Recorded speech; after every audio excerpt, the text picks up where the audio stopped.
Prize for the Skills of Justice.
Mr. Speaker,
Honorable members, kindly be seated.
Honorable members, let us pray.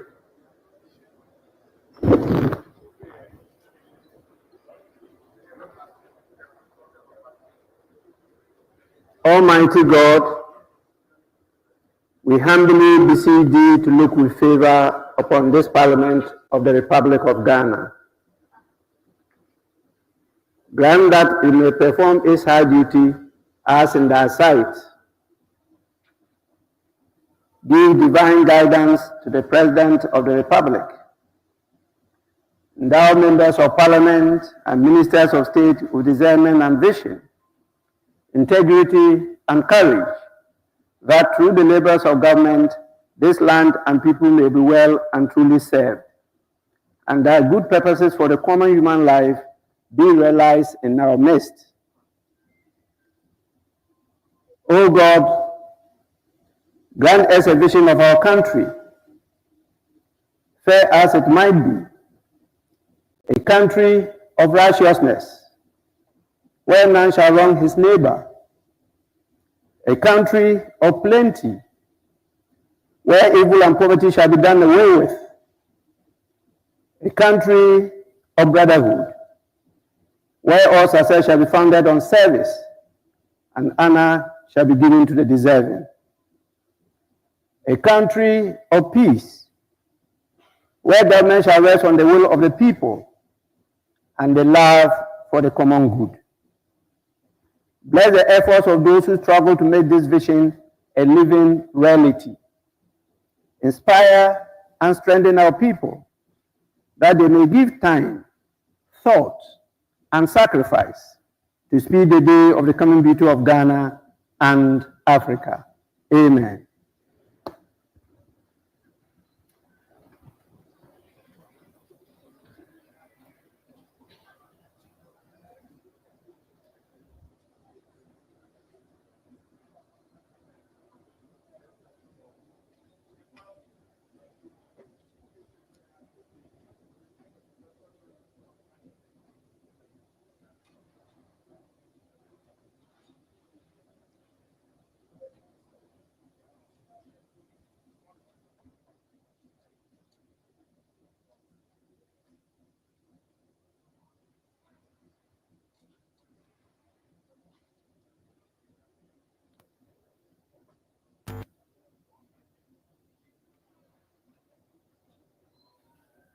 Honorable members, we shall recite the national pledge.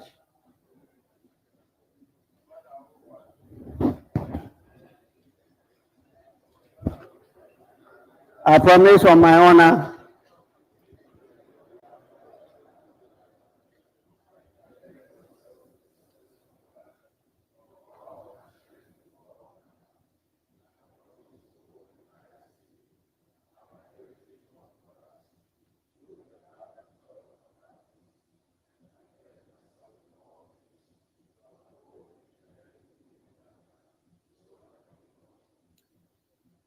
May you now resume your seats.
Members, on your behalf, I now invite the majority and the minority leaders to join me in a procession to invite His Excellency the President and His Excellency the Vice President to the House.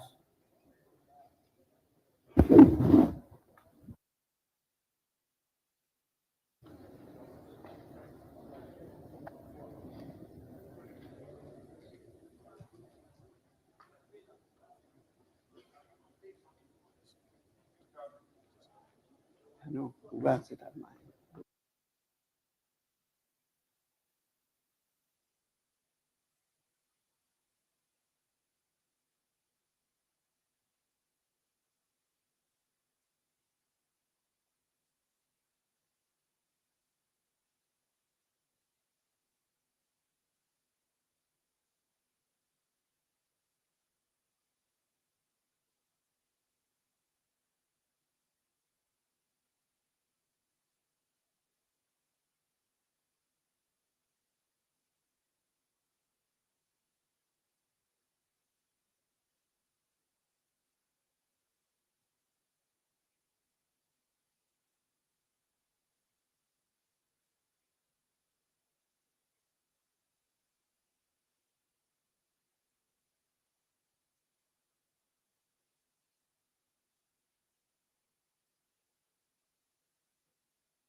Hey.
Good,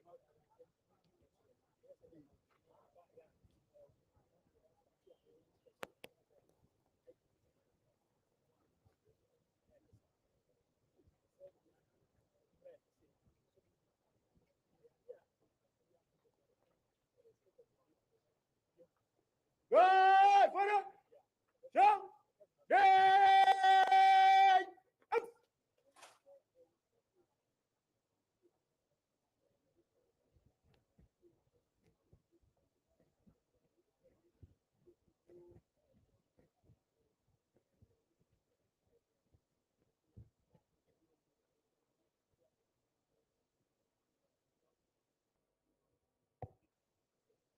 Mr. President, inspection over. May I have your permission to march off the guard? Aye, Mr. President.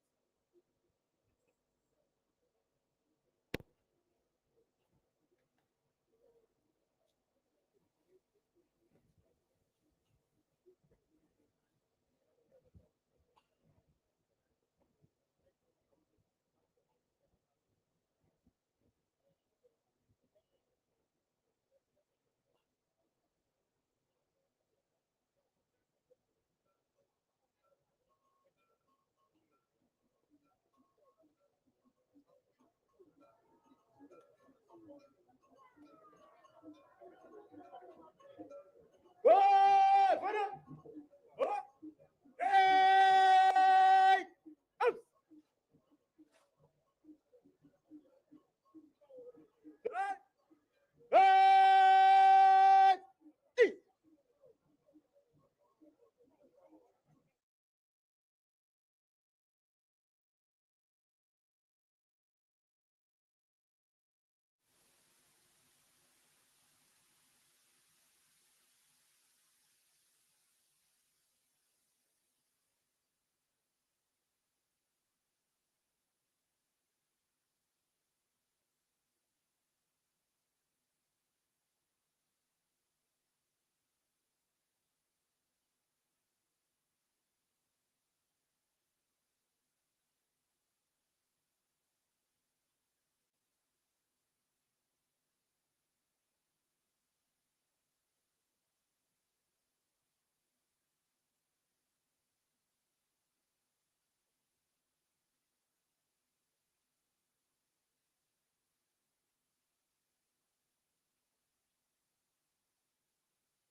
No.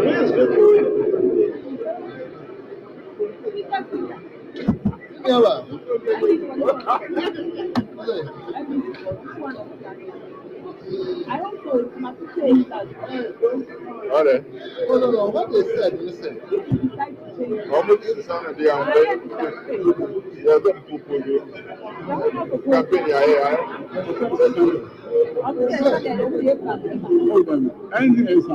No, one thing you never know. Yes, one thing you never know.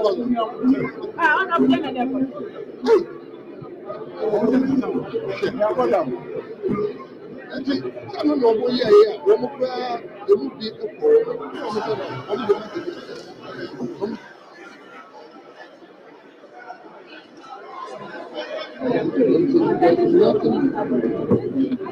nothing direct. What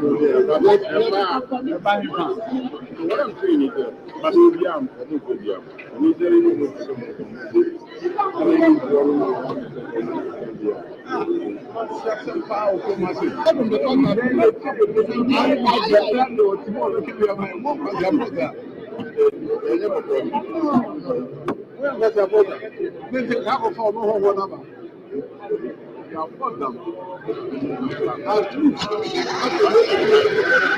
one day with your money and I come for Kaka. What need you from when you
Honorable members,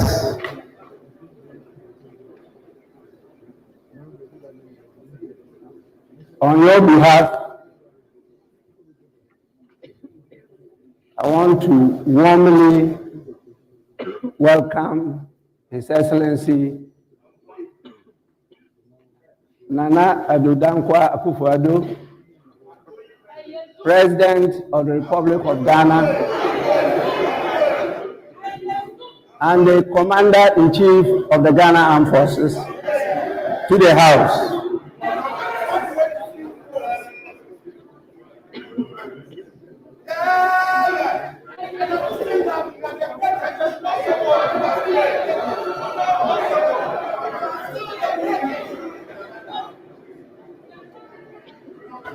Before I invite him to perform a very important constitutional duty, kindly allow me to acknowledge the presence of the following people.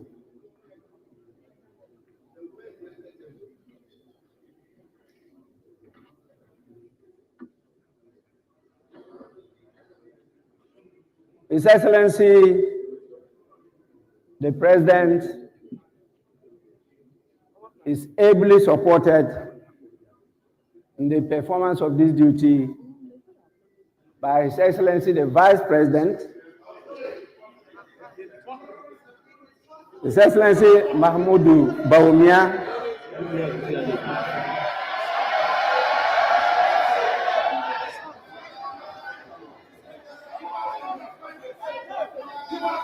we also have the presence of Her Lordship, the Chief Justice, Justice Gertrude Tukonu,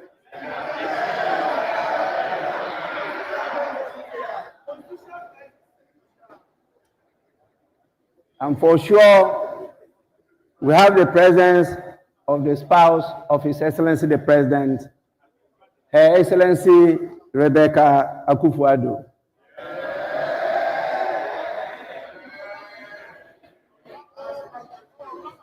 And His Excellency the Vice President is with his better half, the spouse, Her Excellency Samira Bawumia.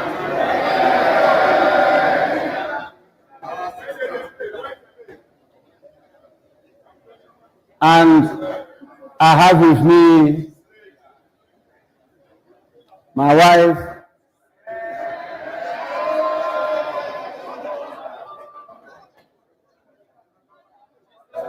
the Left Honorable Madam Alice Ajua Yunus.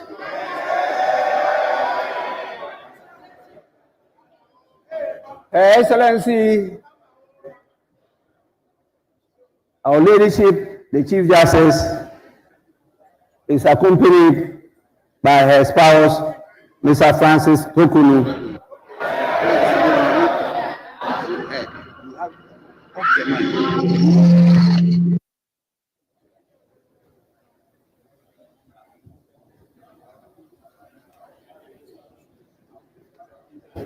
We also have with us the Chief of Staff, Honorable Akusia Frima Osei Opare.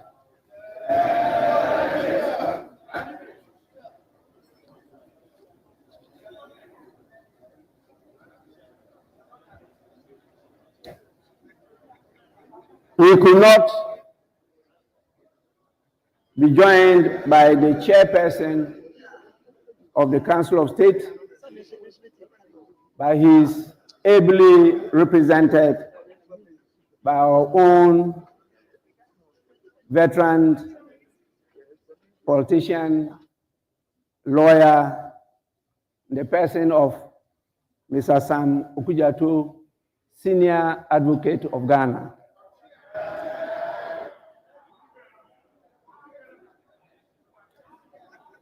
We have with us the evergreen former president, His Excellency John Ajekum Kufuor.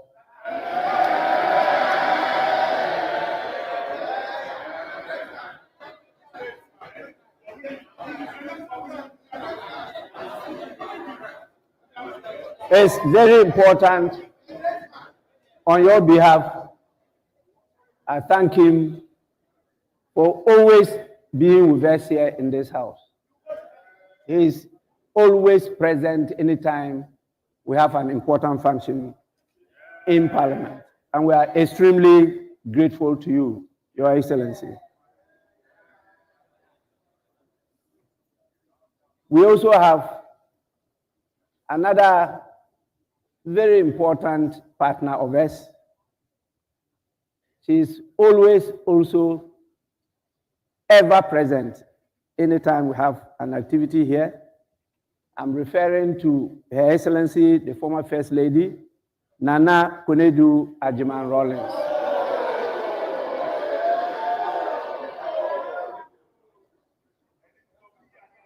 And we have with us here almost all members of the diplomatic corps that are here with us, and definitely you can see them at the important visitors public gallery. The heads of the various security services are all here with us, and we have a number of chiefs and queen mothers present in this house.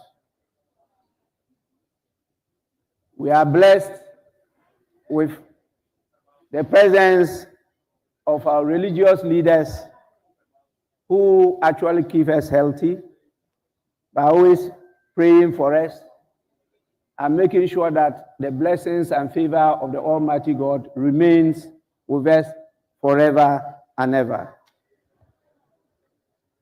With this, I'll now proceed to invite His Excellency, the President of the Republic of Ghana, to deliver his message on the state of the nation. Your Excellency, you may do so now.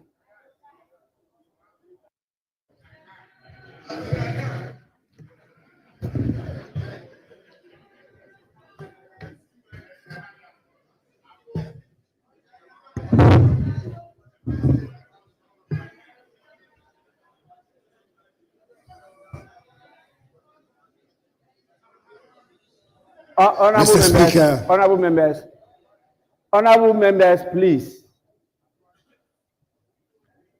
This is a very important occasion, and you are in the house we refer to as August House, House of Honor and Dignity.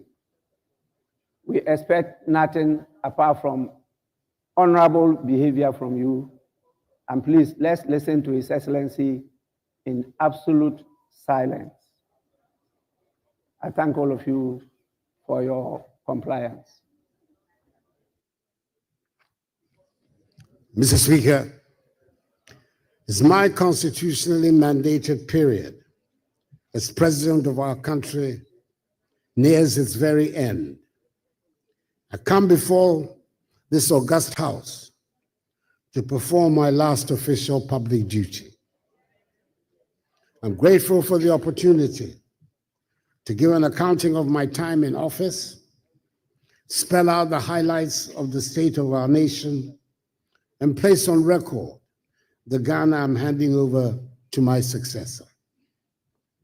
In accordance with protocol and convention, it is good to see that my wife, First Lady Rebecca Akufo-Addo, Vice President Mahamadou Bawumia, Second Lady Samira Bawumia, the spouse of Mr. Speaker, Mrs. Alice Ajua Jonas Bagbin, Chief Justice Gertrude Tokunu and spouse, and justices of the Supreme Court, the representative of the chairperson, Mr. Sam Okujeto, and members of the Council of State, Chief of Staff at the Office of the President, the Honorable Akosua Fremont Oseo Parry, and officials of the Presidency, Secretary to the Cabinet, Ambassador Mercy Deborah Karakari, Chief of Defense Staff of the Armed Forces, Lieutenant General Thomas Opon Pipra, the Inspector General of Police, Dr. George Akufu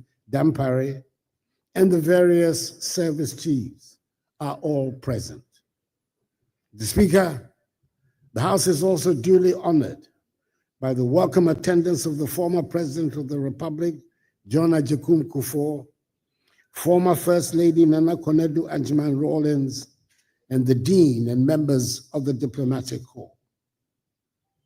Mr. Speaker, before I commence my message on the state of the nation, I want to put on record that I am deeply saddened by the devastating fire at Kantomanto Market, which took place yesterday and has left many traders and their livelihoods in ruins. My thoughts and prayers are with those affected, and I extend heartfelt sympathies to the hardworking traders who have lost their goods and investments. Government stands with you and will work with relevant agencies to ascertain the causes of the fire and to provide the needed support. As a nation that is united in compassion and solidarity to help those who have suffered losses, together we can extend a helping hand to our fellow Ghanaians in need during this challenging time. Mr. Speaker, it is important to state at the outset that serving the Ghanaian people as president has been the greatest honor of my life. It has been one of great challenges and even greater triumphs, one that has demanded every ounce of my energy, commitment, and love for our beloved country. My vision has always been to see a Ghana that is self-reliant, prosperous, and united, a beacon of hope, democracy, and opportunity in Africa and beyond. That vision remains undimmed, and I'm confident that the strides we have made together will propel Ghana to even greater heights. Mr. Speaker, the first responsibility of a government is the safety and security of the state and its people. I'm happy to report that our country's territorial integrity is intact and all our borders are secure. In a neighborhood of widespread instability, it is no longer an assumption that we can make that our land will be safe and secure. Ghana, by the grace of God, remains the only country in the neighborhood that has not fallen victim to terrorist violence. It has taken a lot of concerted effort, and dare I say a lot of money, to enable us to protect our country from the ravages of the variety of terrorist groups operating and destabilizing other countries in the neighborhood. I wish to pay great homage to the security services and their ministerial leaders for the work they do every day to keep us safe.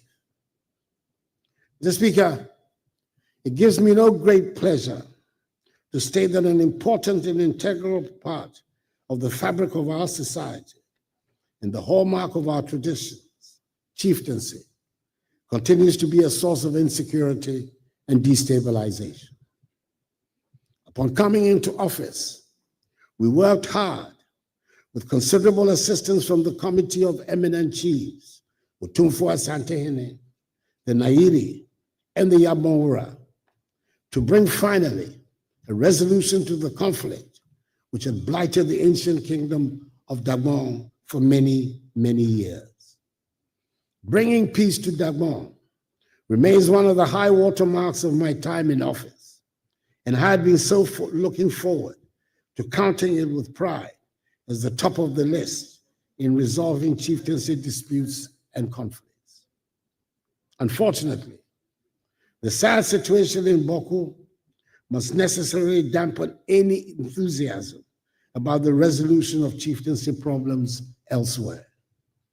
It is a matter of great regret and distress to me personally that in spite of our best efforts, the Boko conflict remains unresolved. Boko is unhappily not the only area of chieftaincy conflict.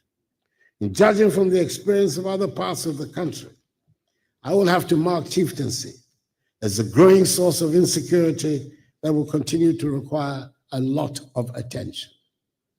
It is clear that part of that process is the need to strengthen the capacities of the Ministry of Chieftaincy and Religious Affairs and the Peace Council, the two frontline institutions responsible for dealing with chieftaincy and other disputes. Mr. Speaker, in my inaugural speech at my swearing in my first term on 7th January 2017, and early on in that term, I made a public commitment to tackle galamsey, the phenomenon that had been ravaging our environment and destroying our lands and water bodies in the pursuit of mining our gold.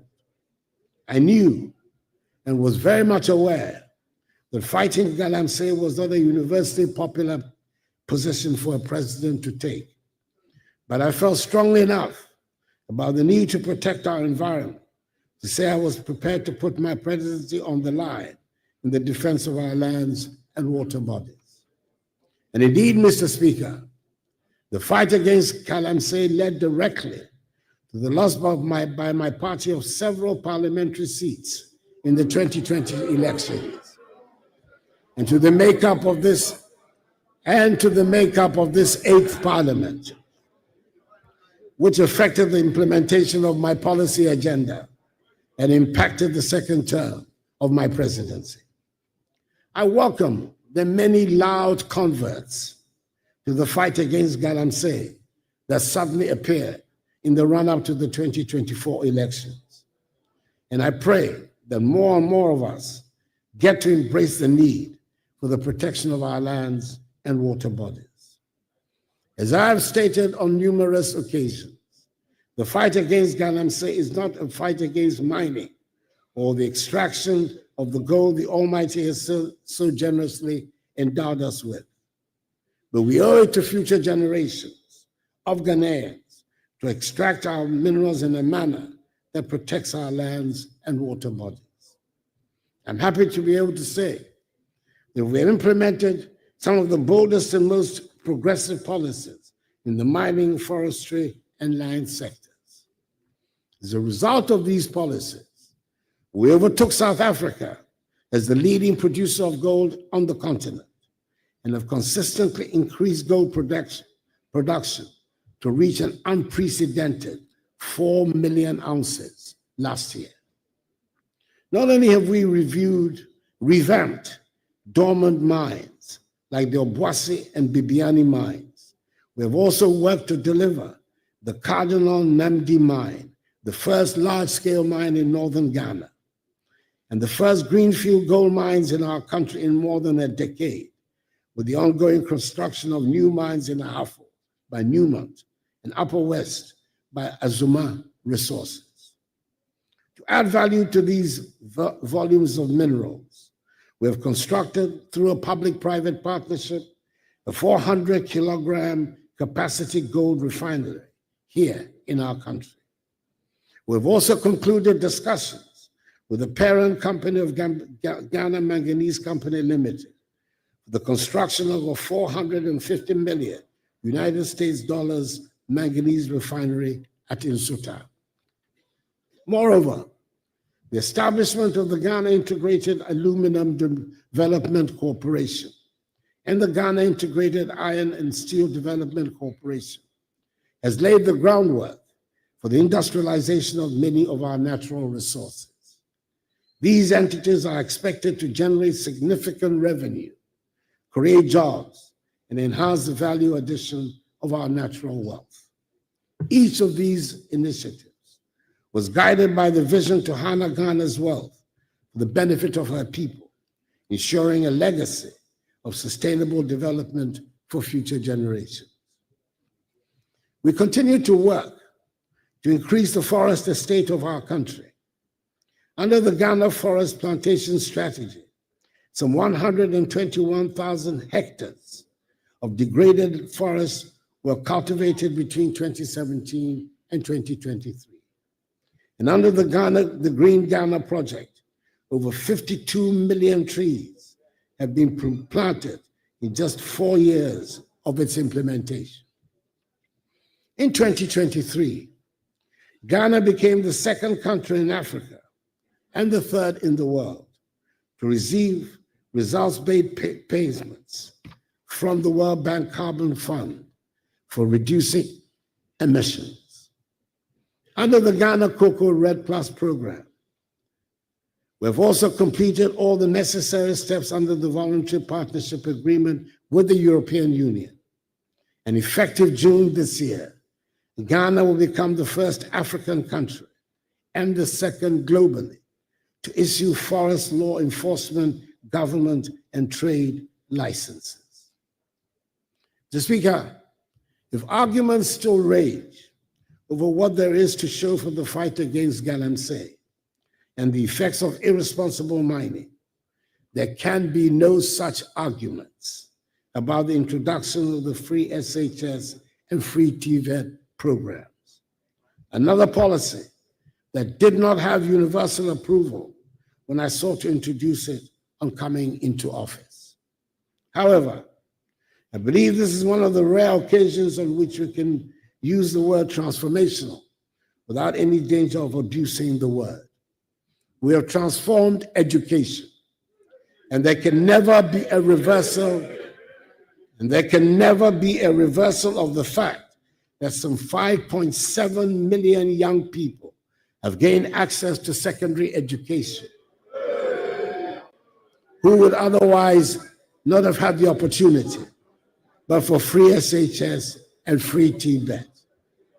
Indeed, my administration has also prioritized technical and vocational education and training, TVET, establishing 34 new TVET institutions and upgrading 62 existing ones to equip our youth with 21st century skills. Mr. Speaker, I'm proud that we were brave enough to have started the free SHS policy at the beginning of my first term and resisted the calls for a gradual introduction. I'm glad that we've removed from the Ghanaian mindset the belief that secondary school education is only for people from certain households and families.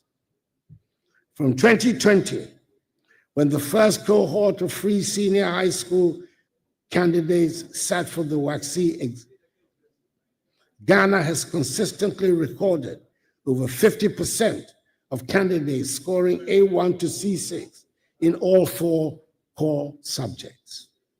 This marks a stark improvement compared to the years prior, particularly the period when pass rates in core subjects were largely below 50%.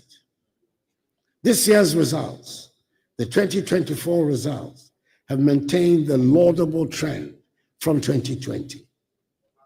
Indeed, only 51.6% of candidates achieved A1 to C6 in English in 2016, compared to a much higher 69.52% in 2024. For integrated science, the pass rate improved from 48.35% in 2016 to 58.77% in 2024. Mathematics demonstrated the most dramatic progress, rising from a mere 33.12% pass rate in 2016 to an impressive 66.86% in 2024. Social studies followed a similar trend, improving from 54.55% in 2016 to 71.53% in 2024. Moreover, The 2023 WACC results stand out as the best in the history of the examination.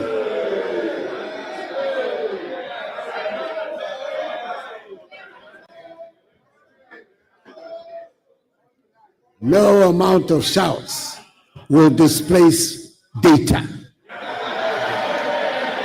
It will not happen. The data is there.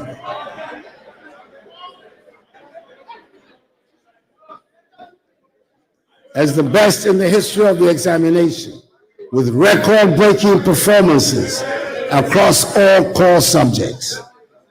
It is obvious then that our reforms have not only expanded access, but have also enhanced the quality of education. I am glad that we have elevated TVET and STEM to where they properly belong, and that they will no longer be seen as the option for those who cannot make the top grade. We have embarked on the development of 20 STEM centers and 10 model STEM senior high schools across the nation, and also constructed 186 new science laboratories nationwide. The other day, I commissioned the Accra STEM Academy, which is destined to play a key role in the future of STEM education in our country. These institutions are designed to provide hands-on learning experiences with cutting-edge facilities. From coding to robotics, our students are being prepared for the demands of the 21st century. It has not been without challenges, but the results are evident. I'm delighted with the infrastructure transformation that has taken place on our school and university campuses. This was displayed in a dramatic fashion a few weeks ago when the Ministry of Education staged the simultaneous commissioning of 80 new educational facilities across the nation. I do not suggest that we have finished what we set out to do, but we have certainly established what a kindergarten is supposed to be like. We've established what a primary school should be like. We've set standards for what constitutes a JHS. Science laboratories are now integral parts of junior and senior high schools, and computer tablets are available for all school children. Mr. Speaker, now we know and accept that a public school building can be painted in beautiful and attractive colors. Mr. Speaker, we've aimed to make the learning and teaching atmosphere a happy one for all school children and their teachers. We spend a lot of resources on education in the past 8 years, and I'm persuaded that it is money well spent, and the long-lasting benefits for our society will provide the justification for the expenditure. Mr. Speaker, it is impossible to make any meaningful accounting of my time in office without reference to the COVID pandemic. With the passage of time, it is easy to play down the extent of the catastrophe that brought our world to a thundering halt and brought wild animals to lounge on highways. Do we remember that airports around the world were closed? And some 2 years after the formal end of the pandemic, worldwide shipping and cargo freight have not returned to normal. Schools were closed around the world, and it took courage to reopen our schools. And there are parts of the world that have not yet made up for the closure of schools necessitated by the pandemic. Probably, Mr. Speaker, the most poignant aspect of those times was not the fear that gripped us all, but the fact that we were unable to hold hands or hug each other, and we could not have funerals for our dead. It is worth emphasizing the point that with the help of the Ghanaian people and the guidance of the Almighty, we managed the pandemic in our country to the admiration of the whole world. Indeed, during the COVID-19 pandemic, Ghana emerged as a leader in Africa, managing the crisis with a balanced approach that prioritized lives and livelihoods. We were among the first countries on the continent to secure vaccines and roll out a comprehensive vaccination program. The establishment of our own vaccine manufacturing facility under the supervision of the National Vaccine Institute, a body created by Act of Parliament in collaboration with international partners, is a testament to our resolve to build resilience in our healthcare system. In the spirit of transparency and accountability, a parliamentary audit was conducted on the accounts relating to COVID-19 expenditures, reflecting my government's attachment to accountability and the effective stewardship of public resources during a time of crisis.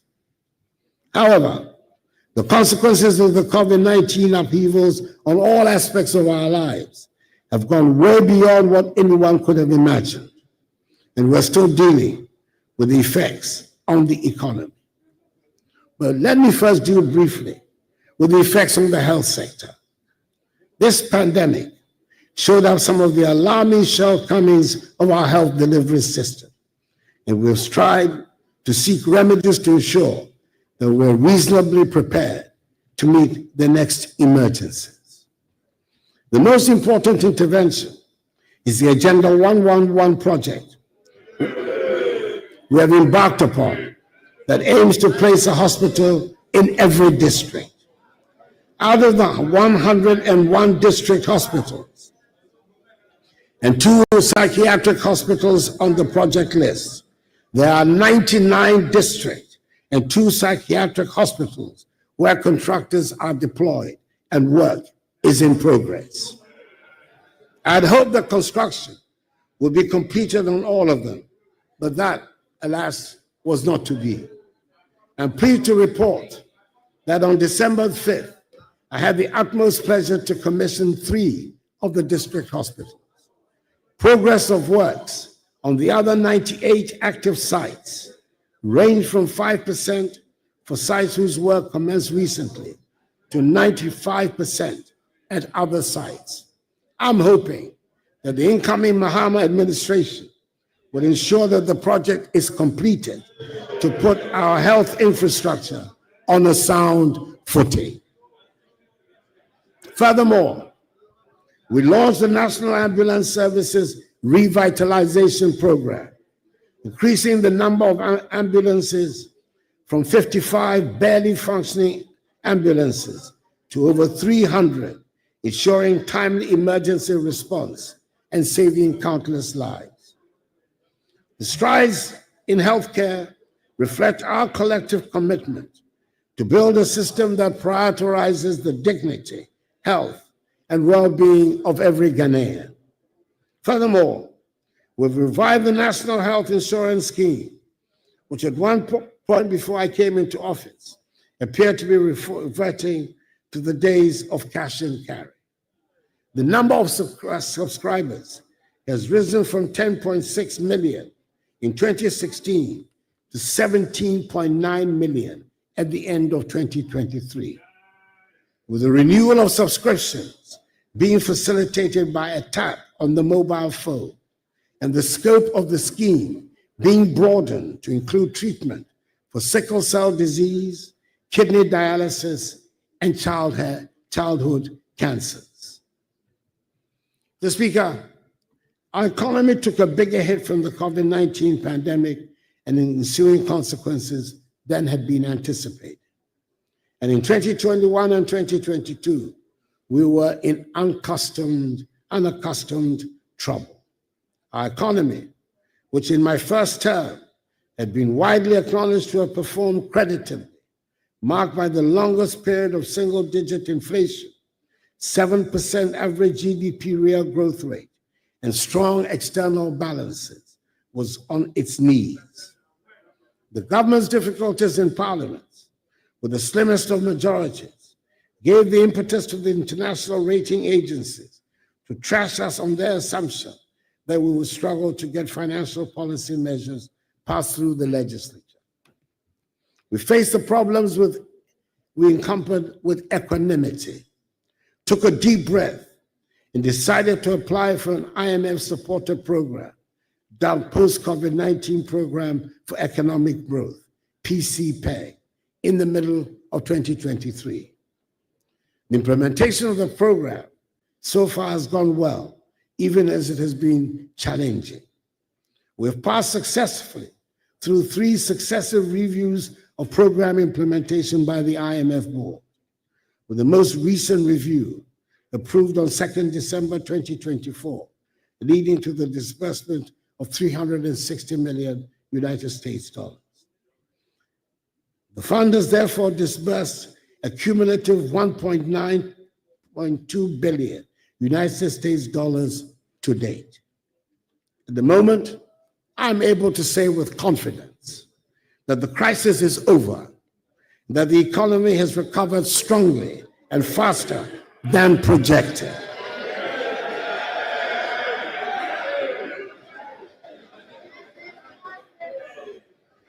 In order for me to be able to make this assertion, I must make reference to the debt restructuring exercise. It affected many bondholders and was one of the most challenging decisions my administration had to undertake.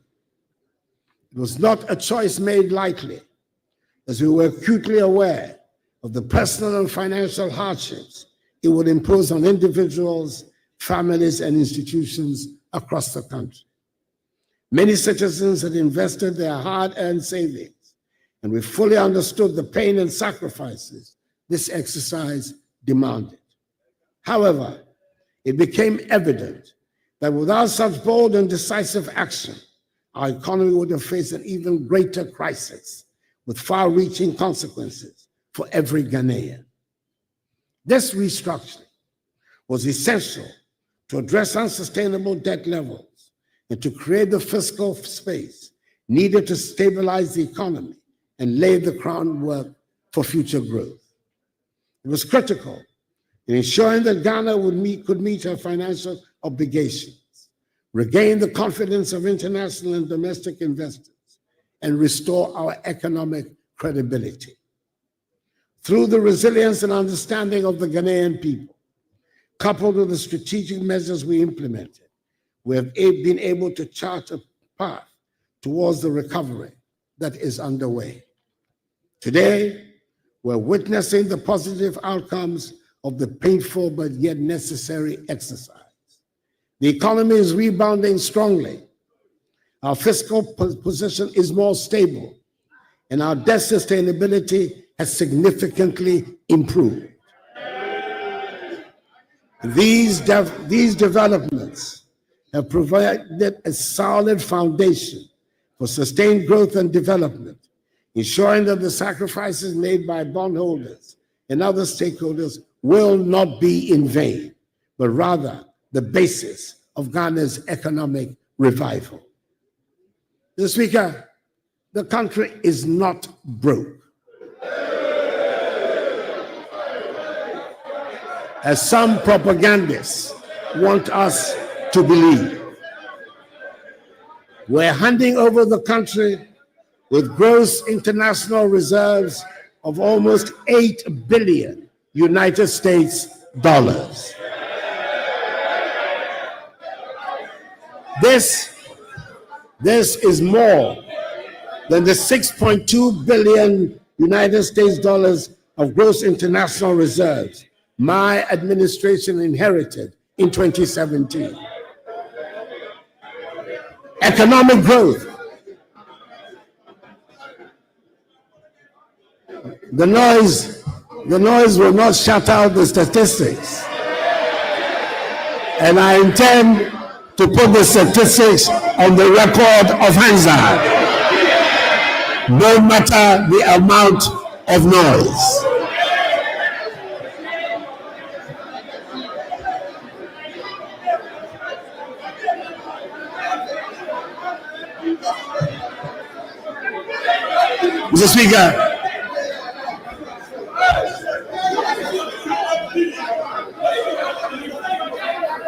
Mr. Speaker, economic growth. Honorable members, The level of interruption is high. Please, honorable members,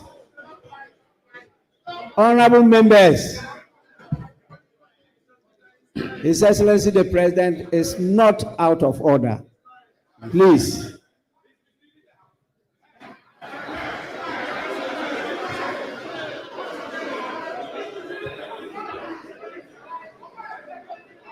Honorable members, your statistics might be different from his, but that doesn't mean he's misleading the House. He is in order. Please, Your Excellency, continue. Mr. Speaker, the statistics cannot be different. There's only one set of statistics that there is. It cannot be different. There's only one set of statistics. Truth is indivisible. Truth is indivisible. It's one and one only. Your Excellency, Thank you very much.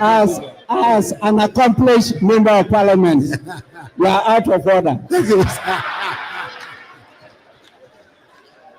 Mr. Speaker, economic growth has also returned to the pre-COVID trajectory with an impressive growth rate, rising from 4.8% in the first quarter of 2024, 7% in the second quarter, and 7.2% in the third quarter. It is projected that this year's growth rate will be 6.3%, significantly higher than the 3.4% my administration inherited in 2017. The growth of the economy is further reflected in the growth of private sector credit. Private sector credit in nominal terms grew by 28.87% in October 2024, compared to the negative 7.5% growth recorded in the same comparative period of 2023. In real terms, growth in credit to the private sector improved to 5.5% compared to a contraction of 31.6% recorded in October 2023. It is further reinforced by improved external balances, with the current account balancing improving significantly to a surplus of 2.6% of GDP in the first 9 months of the year, compared to a deficit of 6.6% of GDP in 2016. In much the same way, the trade balance has improved and stands at a surplus of 3.85 billion United States dollars, compared with a deficit of 1.8 billion United States dollars in 2016.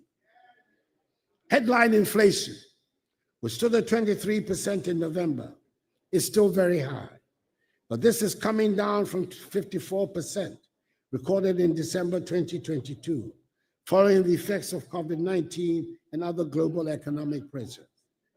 Encouragingly, food prices have also begun to decline, bringing some relief to households and contributing to a reduction in the overall cost of living. Government has implemented significant measures to address the hardships that accompanied the economic difficulties. These include increased budgetary allocations towards the school feeding program, capitation grant, the National Health Insurance Scheme, and the Livelihood Empowered Against Poverty program, LEAP. The stock of public and publicly guaranteed debt increased during the economic difficulties. However, the government is servicing its debts, honoring coupon payments for both domestic bonds and Euro bonds. Moreover, the debt levels are reducing, recording a significant reduction in the debt stock by 46.8 billion Ghana cedis to 761.0 billion Ghana cedis in October 2024, from 807.9 billion Ghana cedis